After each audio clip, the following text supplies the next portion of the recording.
ప్రభువైన యేసుక్రీస్తు నామమున వందనాలు. యెషయా గ్రంథము 61వ అధ్యాయము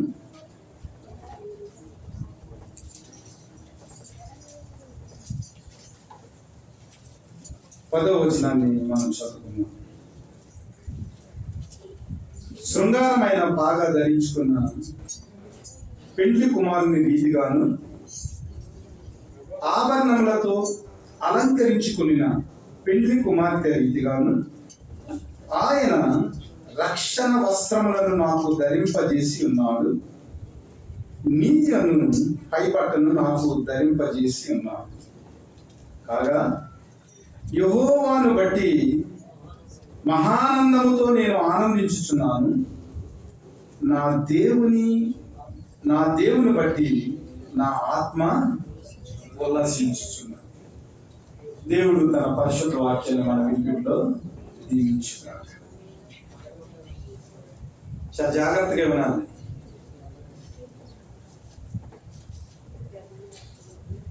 క్రైస్తవులకి ఉన్న ప్రివిలేజ్ గురించి మనకి తెలియక మనము చాలా తక్కువగా మన గురించి మనం ఆలోచన చేసుకుంటాం. అసలు ప్రభువు ఇచ్చిన రక్షణలో ఉన్న ఆ గొప్ప ప్రభావం, క్రీస్తు రక్తం చేత విమోచించబడిన స్థితిని బట్టి మన జీవితంలో దేవుడిచ్చిన ఆ గొప్ప ఉన్నతమైన స్థితి మనకు తెలియక క్రీస్తు కొరకు మనము జీవించలేకపోతా ఉంటాం. అసలు క్రీస్తు యొక్క శరీరము, క్రీస్తు యొక్క రక్తము పాపులమైన మన శరీరములో పరిశుద్ధుడైన దేవుడు శిలువ కార్యం చేత ఆయన మనకు ప్రసాదించాడంటే మన విలువ ఏమిటో మనం అర్థం చేసుకోవాలి. ఈ లోకంలో ఉన్న పరిస్థితులను బట్టి మనం ఏమనుకుంటామంటే చాలా తక్కువగా మనం అంచనా వేసుకుని ప్రతి దానికి కూడా మనం లొంగిపోయే పరిస్థితి. అసలు పరలోకమందు ఉన్న ప్రభు మనకిచ్చిన ఆధిక్యతను మనం జ్ఞాపకం చేసుకుంటే మన స్కేల్ ఎంత ఉన్నతమైందో మనకు అర్థం కావాలి. ఈ లోక పరిస్థితులను బట్టి మనం ఏం చేస్తామంటే నాకు అది లేదు, ఇది లేదు, నా స్థితి ఇది, నా ఆరోగ్యం ఇది, ఇది నా వయసు ఇది, ఇలాగ రకరకాల ఈ లోకపరమైన అంచనాలతో క్రీస్తు ఇచ్చిన ఆ రక్షణను, క్రీస్తు మన కొరకు చిందించిన ఆ రక్తపు విలువను, మన కొరకు చేర్చబడిన ఆ శరీరపు విలువను మనం తెలుసుకోలేక దేవుడిచ్చిన ఆ గొప్ప విలువ మనం అనుభవించలేకపోతాం. ఇశ్రాయేలీయులు బబులోను చెరలో ఉన్నారు, చాలా కష్టమైన పరిస్థితుల్లో ఉన్నారు.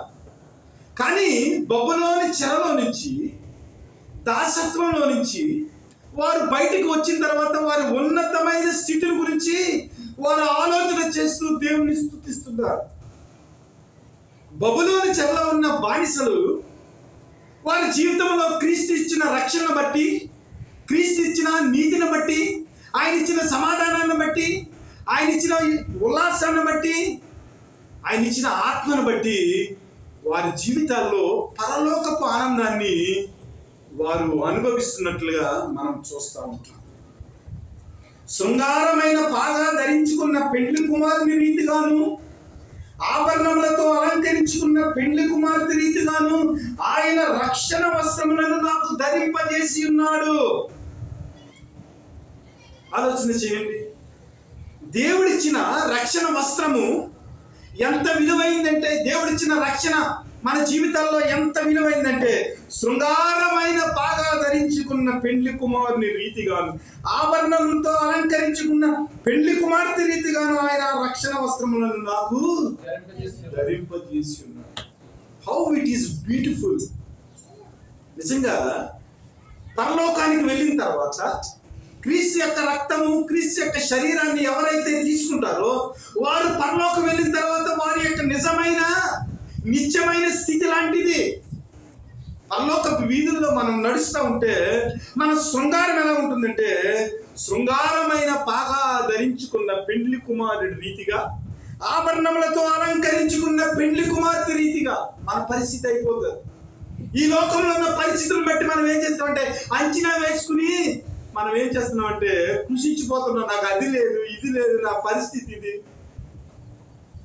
ఫిలిప్పీలో పౌలు గారు మాట్లాడుతుంటాడు, ఇదిగో మరలా చెప్పుచున్నాను, ఆనందించుడి, ఆనందించుడి, ప్రభువునందు ఎల్లప్పుడూ ఆనందించుడి.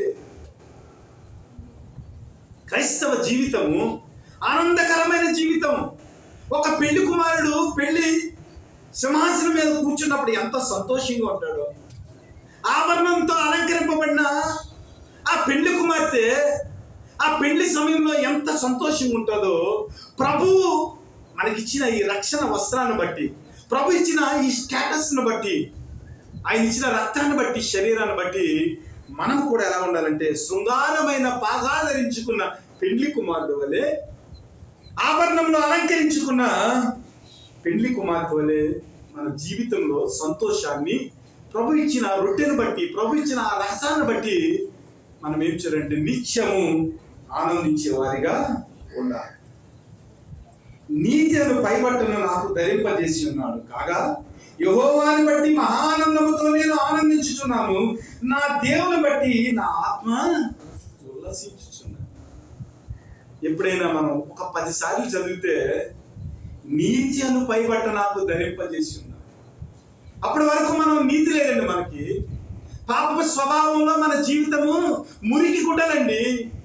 కానీ ప్రభు అయిన యేసుక్రీస్తు కలవరిగిరిలో తన రక్తాన్ని చిందించి ఆ ప్రశస్తమైన రక్తం చేత మనల్ని కడగటం వల్ల మనలో ఉన్న ఆ దుర్భరమైన పరిస్థితి పోయి, ఆ అనీతి పోయి, ఆయన ఏం చేసినట్టే తన రక్తపు స్వచ్ఛ చేత ఆయన నీతి అని పైబట్టను మనకు ధరింపజేశాడు. మనం నీతిమంతులం కాదు, కాగా విశ్వాసం మూలంగా మీరు నీతిమంతులుగా తీర్చబడిరి. ఆయన రక్తం మూలంగా మనం నీతిమంతులుగా తీర్చబడ్డాం. ఆ నీతి అనే పైబట్ట. అప్పటి వరకు మనము చాలా మురికి జీవితంలో మనం జీవిస్తున్నాం. కానీ యేసుక్రీస్తు ఇచ్చిన ఆ రక్షణ వస్త్రాన్ని బట్టి, ఆ నీతి అనే పైబట్టను బట్టి మనం ఏమయ్యామంటే పరలోకానికి సంబంధించిన వ్యక్తులుగా, ఆయన యందు, ఆయన ఆత్మ యందు సంతోషించే వ్యక్తులుగా మన జీవితం ఏం చేసిందంటే కలువరి గిరిలో ప్రభు యేసుక్రీస్తు ఆ శాపాన్ని తీసివేసి నీ నిమిత్తం నిన్ను ప్రేమించును గనుక, యెహోవా నిన్ను ప్రేమించును గనుక నీ శాపమును ఆయన ఆశీర్వాదకరంగా. మనకు అర్థమవుతుందా? ఈ లోకపరమైన స్టేటస్ని బట్టి అంచేపు అది లేదు, ఇది లేదు, ఇది లేదు. యేసుక్రీస్తు ఇచ్చే ఆ రక్షణ విలువ, ఆ రక్షణ వస్త్ర విలువ ఎప్పుడైనా గమనించామా? యేసుక్రీస్తు ఇచ్చే ఆ నీతి అనే పైబట్టను మనం ఎప్పుడైనా గమనించామా? ఆయన ఆత్మ మన జీవితంలో ఆయన సంచకరువుగా ఇచ్చిన స్థితిని బట్టి ఎప్పుడైనా మనం ఆనందించామా? దేవుని బిడ్డలారా, ఆలోచన చేయాలి. ఒక గొప్ప మాట చెప్తే, చాలా పెద్ద ప్రసంగం ప్రిపేర్ చేశాను. నేనేం చేశానంటే మీకు చెప్పేదని దీన్ని ఓపెన్ చేశాను. ద్వితీయోపదేశకాండం 33:29 వచనం చూడండి ఒకసారి. ద్వితీయోపదేశకాండము, ఇశ్రాయేలు నీ భాగ్యమంత గొప్పది, యెహోవా రక్షించిన నిన్ను పోలిన వాడెవడు? ఆయన నీకు సహాయమైన కేడము, నీకు ఔన్నత్యమును కలిగించు ఖడ్గము, నీ శత్రువులు నీకు లోబడినట్లుగా వారు వేషము వేయుదురు, నీవు వారి ఉన్నత స్థలములను. ఎంత గొప్ప మాట అండి! ఇశ్రాయేలు నీ భాగ్యమంతా గొప్పది. పరలోకంలో మన భాగ్యం బంగారు వీధులండి, జీవవృక్ష ఫలాలు. బాబా ఎంత గొప్పదండి! ఇశ్రాయేలీయులు ఇక్కడ బానిసలుగా ఉన్నారండి, కానానికి వెళ్తా ఉన్నారు. కానానికి వెళ్ళే ఆ పరిస్థితుల్లో మోషే ఇశ్రాయేలీయులకు పరలోకానికి సంబంధించిన ఆ గొప్ప దర్శనాన్ని వారితో మాట్లాడుతున్నాడు. ఇశ్రాయేలు నీ భాగ్యం ఎంత గొప్పదయ్యా! శాశ్వతమైన దేవుడు నీకు నివాస స్థలము, నిత్యముగా నుండి బాహువులు నీ కింద ఉండును. ఇశ్రాయేలు నిర్భరముగా నివసించును, యాకోబు ఊట ప్రత్యేకింపబడును. అతను ధాన్య ద్రాక్షారసము గల దేశంలో నుండును, అతని పైన ఆకాశము మంచును కురిపించును. ఇశ్రాయేలు నీ భాగ్యం ఎంత గొప్పది! యెహోవా రక్షించిన నిన్ను పోలినవాడు ఎవడు అసలు? మనకు అర్థమవుతుంది. దేవుడిచ్చిన రక్షణ విలువ మనకు అర్థం కావటం లేదు. కృషించిపోతున్నాం ఈ లోక పరిస్థితులు బట్టి. నీ భాగ్యం ఎంత గొప్పది! యెహోవా రక్షించిన నిన్ను పోలినవాడు ఎవడు అసలు? కదా కనెక్ట్ చేసుకోండి. నిన్ను పోలినవాడు ఎవడంటే మనం ఎలా ఉన్నామన్నాడు యెషయా. శృంగారమైన పాగా ధరించుకున్న పెళ్లి కుమారుడు వలె, ఆభరణములు ధరించుకున్న పెళ్లి కుమార్తె రీతిగా ప్రభు నీ పరిస్థితిని కలవరిగిల్లో మార్చేశాడు. నీ శాపాన్ని తీర్చేశాడు. అందుకనే ఇశ్రాయేలు నీ భాగ్యం ఎంత గొప్పది! యెహోవా రక్షించినా నిన్ను పోలిన వాడేవాడు అసలు? నీకున్న స్థితి ఏమిటో నీకు అర్థమవుతుందా? ఆలోచన చేయాలి. కాబట్టి ఎంత గొప్ప రక్షణ దేవుడు మనకి ఇచ్చాడండి. ఆ రక్షణ బట్టి మనం ఉల్లసించేవారుగా, క్రీస్తు ఇచ్చిన ఆ పరలోకాన్ని బట్టి మనం ఆనందించేవారుగా, ఆయన ఇచ్చిన ఆత్మను బట్టి మనం సంతోషించేవారుగా, ప్రహర్షించేవారుగా మన జీవితాలు ఉండాలి. కానీ క్రైస్తవులుగా ఈ లోకంలో అది లేదు ఇది లేదు అని ఈ లోకం యొక్క స్కేల్ను బట్టి మన జీవితాన్ని ఇప్పుడు లెక్కేసుకోండి. మోషే అన్నాడు, యెహోవా రక్షించిన నిన్ను పోలినవాడు ఎవడండి అసలు? యేసుక్రీస్తు యోహాను గురించి మాట్లాడుతూ అంటాడు, ఇదిగో స్త్రీల యొక్క గర్భం నుంచి పుట్టిన వాళ్ళు గొప్పవాడు ఈ భూలోకంలో యోహాను.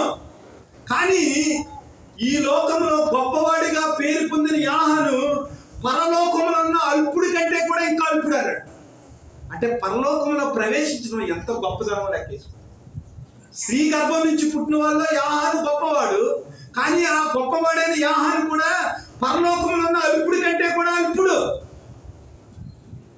ఇక్కడ మోషే అంటున్నాడు, యెహోవా రక్షించిన నిన్ను పోలినవాడు ఎవడు? ఇశ్రాయేలు నీ భాగ్యము ఎంత గొప్పది! ఏమి మనకు అర్థం కాదు. ఈ లోక పరిస్థితులను బట్టి మనం అంతసేపు మాట్లాడుకుంటూ ఉంటాం. ఈ లోకాన్ని గురించే తాపత్రయం, ఈ లోకం గురించే ప్రయాస, ఈ లోకం గురించే కష్టం. కానీ దేవుడు చెప్పిన మాట, ఇశ్రాయేలు నీ భాగ్యం ఎంత గొప్పది! అసలు నిన్ను పోలిన వాడు ఎవడయ్యా? పెళ్లి కుమారుడు వలె, పెళ్లి కుమార్తె వలె అలంకారాలతో నీతి అని పైబట్ట శృంగారం అనే పాగ, ఇవన్నీ మర్చిపోయి మనం ఏం చేస్తామంటే క్రీస్తుని వెంబడించకుండా, క్రీస్తు ఆలోచన చెప్పుకున్న నడవకుండా మనం ఏం చేస్తామంటే దేవుని యొక్క శరీర మాంసాల్లో చెయ్యి వేసేస్తాం. ఇంత ఆధిక్యత ఉంది కాబట్టి క్రైస్తవులుగా గర్వపడండి, క్రైస్తవులుగా సంతోషించండి, క్రైస్తవులుగా దేవుడిచ్చిన కృపను బట్టి అనునిత్యం ఆనందంగా గడపండి. ఎందుకంటే మనం ఈ లోకంలో పరవాసులు, ఈ లోకానికి సంబంధించిన వాళ్ళం మనం కాదు. కాబట్టి పైన వాటినే వెదకుడి. అక్కడ ఎవరున్నారంటే ప్రభు అత్యున్నత సింహాసనం మీద ఆసీనుడై. కాబట్టి దేవుని బిడ్డలారా, ఇంత గొప్ప ఆధిక్యత ప్రభువైన యేసుక్రీస్తు ద్వారా, ఆయన చిందించిన రక్తం ద్వారా, ఆయన చీల్చబడిన శరీరం ద్వారా ప్రభు మనకి ఇచ్చాడు. ఈ ఆధిక్యతను ఏమాత్రం నిర్లక్ష్యం చేయకుండా దేవుని యొక్క కృపలో మీరు బలపడేవారిగా కొద్ది నిమిషాలు ఈ వారంలో, ఈ నెలలో దేవునికి వ్యతిరేకంగా చేసిన ప్రతి పాపాన్ని బట్టి దేవుని దగ్గర క్షమాపణ పొంది ఆయన కృపలో బలవంతులు కావాల్సిందిగా మిమ్మల్ని దేవుని యొక్క బలలోనికి ఆహ్వానిస్తున్నాను. దేవుడు మిమ్మల్ని దీవించి ఆశీర్వదించుగాక. ఆమేన్.